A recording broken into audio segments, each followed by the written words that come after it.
साई राम। आप सभी को मेरे चैनल और साईं कृपा में स्वागत करती हूँ। जब एक भक्त अपने भीतर भक्ति या आस्था का जब दीप जला लेते हैं तो बाबा उसे कभी भी बुझने नहीं देते हैं। और चाहे वे भीतर का दीप हो, चाहे बाबा के सामने जलाया हुआ आस्था का दीपक हो, उससे बाबा हमेशा रक्षा करते हैं और कभी भी उसे बुझने नहीं देते हैं। ऐसे मेरा एक अनुभव है जो मैं आप सभी से शेयर करना चाहती हूँ।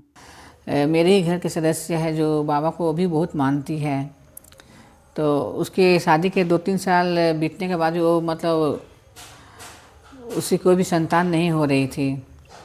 तो फिर जा कर के हम लोग सब शिरडी तो हर साल जाते हैं, तो उन दोनों को भी लेकर गए, पति पत्नी को, और हम लोग भी पूरे परिवार गए। बाबा के समाधि मंदिर में जाकर बाबा से हम प्रार्थना करते हैं कि बाबा इसकी गोद भर दीजिए, प्रार्थना करते हैं। और फिर जाके 2-4 दिन वहाँ रहने के बाद फिर हम लोग सब वापस आ जाते हैं।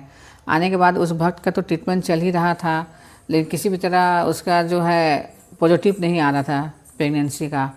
तो फिर एक दिन क्या होता है कि हम बाबा के सामने जाते हैं मंदिर में, अपने घर के मंदिर में, बाबा से प्रार्थना करते हैं कि बाबा उस भक्त का भी गोद भर दीजिए। प्रार्थना करके एक दिया लेते हैं, बड़ा दिया में उसमें पूरा तेल उल डाल करके और बाबा के सामने हम जलाते हैं। बाबा से प्रार्थना करते हैं कि बाबा जब तक उस भक्त का प्रेग्नेंट मतलब पूरा पॉजिटिव ना हो जाए तब तक ये दीप को हम यहीं पर जलते रहने देंगे। तो ऐसे सोच करके प्रार्थना करके हम जला देते हैं। जलाने के बाद में फिर क्या होता है कि इसमें तेल उल डालते रहते हैं। डालने के बाद फिर कैसे ऐसे ही 5 दिन 7 दिन ऐसे मतलब बीत जाती है। उसके बाद हम किसी कारण से हम मतलब मुझे पूजा करना नहीं था। और फिर क्या होता कि किसी कारण से हमको 5 दिन मतलब पूजा करना नहीं था, तो हम ना पूजा रूम में जा सकते थे और ना ही दीप में तेल उल डाल सकते थे।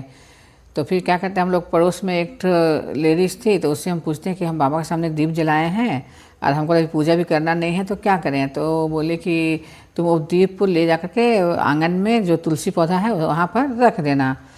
तो फिर जाकर हम बाबा से प्रार्थना करते हैं कि बाबा हम उसमें तो तेल तो पूरा भरा हुआ था ही, तो हम प्रार्थना करें कि बाबा इस दीप का आप रक्षा कीजिएगा, इसे बुझने मत दीजिएगा। ऐसे प्रार्थना करके और फिर हम जा कर के शाम को आंगन में तुलसी पौधा के सामने रख देते हैं। रखने के बाद फिर रात में जब सोने से पहले फिर बाबा से प्रार्थना करते हैं कि बाबा मेरा दीप का आप रक्षा कीजिएगा, उसे रात भर जलते देने दीजिएगा, उसे बुझने मत दीजिएगा। ऐसे प्रार्थना करके फिर हम सो जाते हैं।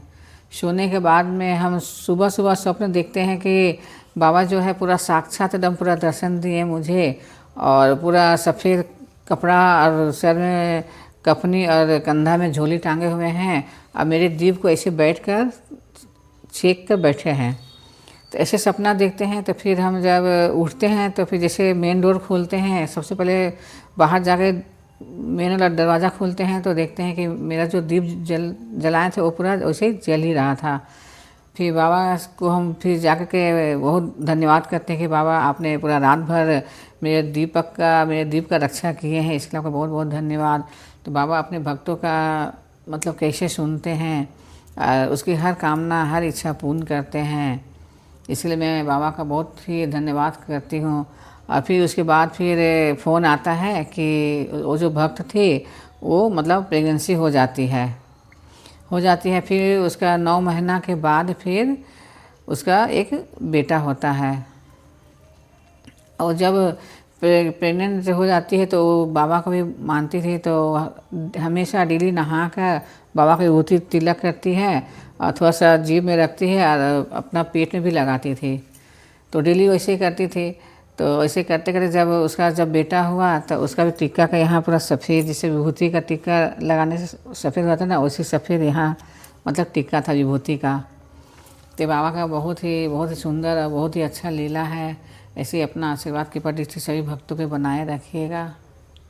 इतना जब संसार तुम्हें नहीं समझे तो साए की ओर देखना, क्योंकि साए का प्रकाश दीपक से नहीं भक्ति से जलती है। और जब एक भक्त अपने दिल में अपने हृदय में भक्ति का दीप जला लेते हैं तो बाबा उसे कभी भी